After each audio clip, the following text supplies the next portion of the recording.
અદ્ભુત સુવિચાર વાંચો. એક એવું વિધાન જે તમારા ફિયર ઓફ જજમેન્ટને ઓછો કરી શકે છે.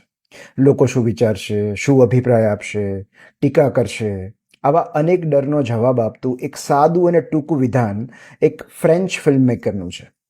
He who jumps into the void owes no explanation to those who stand and watch. ડૂબકી મારનારો ગોતાખોર કાંઠે ઊભા રહીને જોનારા લોકોને ખુલાસો આપવા બંધાયેલો નથી. મેદાનની બહાર સલાહ આપનારા હોય છે અને મેદાનની અંદર સંઘર્ષ કરનારા.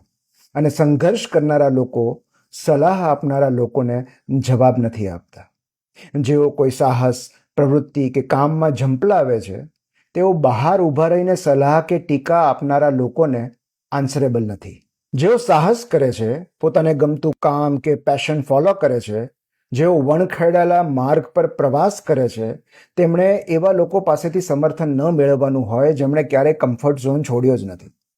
પ્રેક્ષકોના ઘોંઘાટથી ખેલાડીઓની એકાગ્રતા ભંગ નથી થતી, કારણ કે ખેલાડીનું કામ રમવાનું હોય છે અને પ્રેક્ષકોનું કામ ઘોંઘાટ કરવાનું.